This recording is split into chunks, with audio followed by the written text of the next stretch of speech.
ओम गंग गणपते नमः। आप सभी का आपके अपने चैनल पर बहुत बहुत स्वागत है। आप सभी पर ईश्वर की कृपा सदा बनी रहे। आज इस वीडियो में हम एक पौराणिक कथा सुनेंगे। सुलोचना को शेषनाग का श्राप।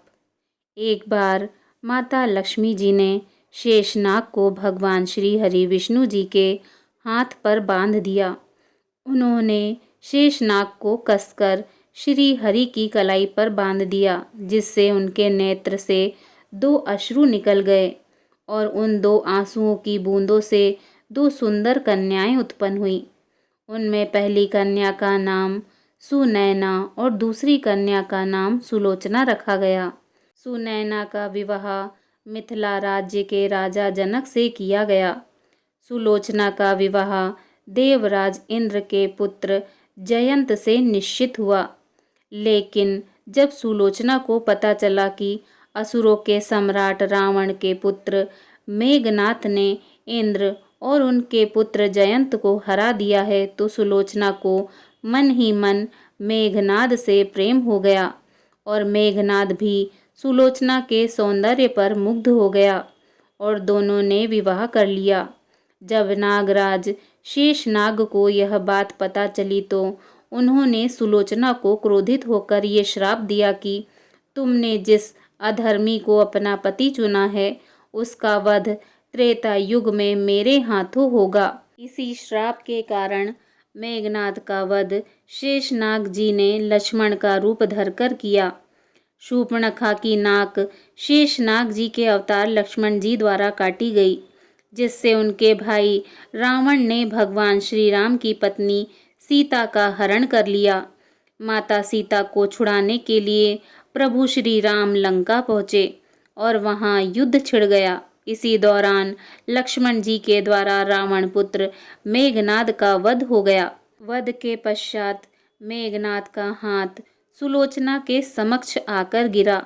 सुलोचना ने सोचा कि पता नहीं यह उसके पति की भुजा है या नहीं, अतः उसने कहा, अगर तुम मेरे पति की भुजा हो तो लेखनी से युद्ध का सारा वृत्तांत लिखो।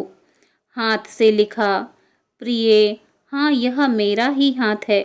मेरी परम गति प्रभु श्री राम के अनुज महातेजस्वी तथा देवीय शक्तियों के धनी श्री लक्ष्मण जी के हाथों से हो गई है। मेरा शीश श्री राम जी के पास सुरक्षित है। मेरा शीश पवन पुत्र हनुमान जी ने रामचंद्र जी के चरणों पर रखकर मुझे सद्गति प्रदान की है। वृत्तांत पढ़कर वह प्रभु श्री राम जी के पास गई और उनसे प्रार्थना करने लगी। भगवान श्री राम जी उन्हें देखकर उनके समक्ष गए और कहा, हे देवी, आपसे मैं प्रसन्न हूँ। आप बड़ी ही पतिव्रता हैं, जिसके कारण ही आपका पति पराक्रमवान था। आप कृपया अपना उपलक्ष्य कहें। सुलोचना ने कहा, राघवेंद्र, आप तो हर बात से अवगत हैं। मैं अपने पति के साथ सती होना चाहती हूँ और आपसे उनका शीश देने का आग्रह कर रही हूँ। भगवान श्री रामचंद्र जी ने मेघनाद का शीश उन्हें सौंप दिया। सुलोचना ने लक्ष्मण जी से कहा, भ्राता, आप यह मत समझना कि आपने मेरे पति को मारा है। उनका वध करने का पराक्रम किसी में नहीं। यह तो आपकी पत्नी के सतीत्व की शक्ति है।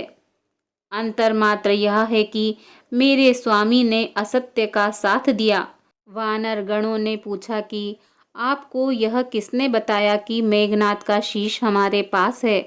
सुलोचना ने कहा, मुझे स्वामी के हाथ ने बताया। इस बात पर वानर हंसने लगे और कहा कि ऐसे में तो यह कटासर भी बात करेगा। सुलोचना ने प्रार्थना की, अगर उसका पतिव्रत धर्म बना हुआ है तो वह सर हंसने लगे, और मेघनाद का सर हंसने लगा। ऐसे दृश्य को देख सबने सुलोचना के पतिव्रत का सम्मान किया। सुलोचना ने चंदन की शैया पर अपने पति के शीश को गोद में रखकर अपनी आहुति दे दी। बोलिए सती सुलोचना की जय। सियावर रामचंद्र की जय।